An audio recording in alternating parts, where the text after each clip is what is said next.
Hello, everyone, and welcome to the Advisory Health Council's Wellness Spotlight. We're here on location today in Dallas, Texas, and I'm very honored and pleased to present our special guest today, national best-selling author, co-author Dr. Jason Deitch, the co-author of this terrific book, Discover Wellness: How Staying Healthy Can Make You Rich. Jason, welcome to the Wellness Spotlight. I'm very grateful to be here. Thank you. So, Jason, you have this national bestseller. You're helping a lot of people. I'm curious, what was it that led you down this path to create this book in the first place? Well, I was in private practice for approximately 9 years, helping people on the front line, so to speak. And I realized that America is in a real serious healthcare crisis. America's understanding of what health is, the action steps we take to attain better health, and the financial consequences to the direction we're going is absolutely devastating for our country. And I realized that being in day-to-day practice, working one-on-one with people, was not going to really help me get where I needed to go for my vision of myself. And Dr. Bob Hoffman and I, our co-author, basically decided that it was time for somebody to stand up and tell the story of the devastating effects of what our present healthcare system is going to lead us to, and the story of what people can do, what action steps, practical, easy, simple things they can do to choose better health through better living so that we can, in fact, experience the life I think we're all destined to live. How serious is it in the United States today? What does it cost for people not to take good care of themselves? It's devastating. We know as an economy that it's approximately $2.2 trillion that we spend in America alone on what we call a healthcare system, which is primarily a medical delivery or medical treatment system. To make that real for people, it's more than $6,280 for every man, woman, and child. Every single person, on average, spends more than $6,000. Actually, more recently, statistics say over $7,000, which is astounding. I mean, I know I didn't spend that much for myself. There are people spending a lot of money treating disease. Now, the impact of that is that over 70% of our healthcare dollars, of our medical delivery dollars, are spent treating preventable lifestyle-related conditions.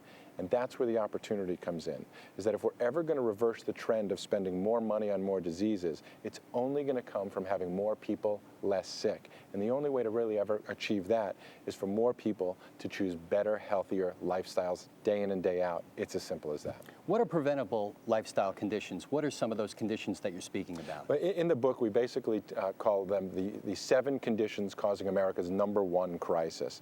And those conditions include things like heart disease, cancer, diabetes, obesity, stress-related diseases, chronic pain.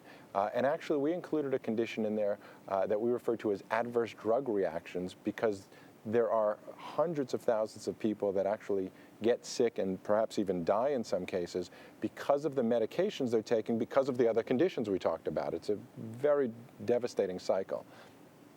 A number of people today realize that there are certain lifestyle-based activities that help you become and remain healthier, like, for example, going to the gym and working out, and eating healthier foods, and working with a personal trainer, and going to the chiropractor, to name a few things. Absolutely. How does spending all this money make you rich? You know, that is the great question everybody says. You know, I can't afford to do it. I don't have the time. I don't have the money. You know, previously people could fall back on that excuse because up until recently, people had health insurance, medical insurance, that if they did get sick would for the most part cover their sickness. That's all changing now. So I would put it this way. The fact of the matter is, today, more than ever before, and in the near future, as less people have health insurance and less people have less coverage for health insurance, I'm going to suggest that people can't afford to get sick. And so the best investment you can make, beyond the obvious, which is you have a far greater life when you're healthy than when you're sick, your experience with your children, your husband or wife, your ability to contribute to society, are all far greater when you're healthy than when you're sick. That's obviously one great investment, return on investment of it. But there's a real financial impact to allowing yourself to get sick. And new health insurance programs like health savings accounts, in fact, allow you to accumulate hundreds of thousands of dollars over a lifetime by staying well. The key is you got to make the right lifestyle behavior choices day in and day out so you can stay well and save that extra money. Okay, so if we're talking about the right lifestyle choices and changes in behavior, Could you please describe 3 of the top things that you would advise the residents of East Brunswick Township to do Absolutely. that would help them have a healthier life? Yeah, I'll try to limit them to 3, but I may go on a little more. Let's go with the obvious ones that most everybody knows. The most significant thing that people need to do is exercise. They need to move. They need to be active, to get their heart going, muscle resistant training, things like that. Next is obviously putting the right foods in your body to be well nourished. And also as important is not putting the wrong foods in your body that are going to be toxic for you.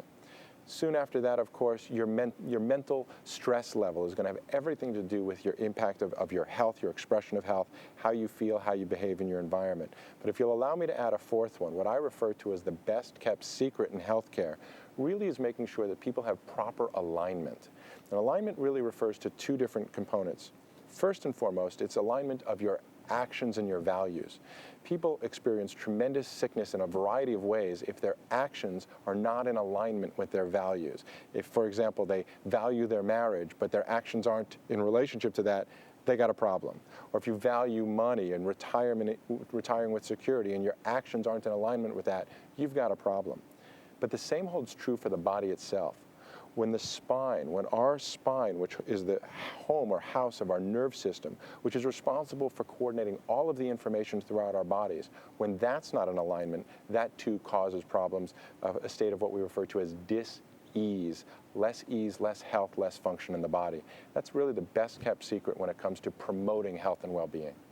I see. Well, Dr. Deitch, it's been a pleasure having you on the Wellness Spotlight today. Thank you so much for taking time out of your busy schedule at this special national symposium that's here in Dallas on health and wellness to be able to spend time and share your expertise with the residents of East Brunswick. It's my pleasure. I really appreciate it. This brings to a close another segment of the Wellness Spotlight. This is Dr. Ken Friedman, president of the Advisory Health Council.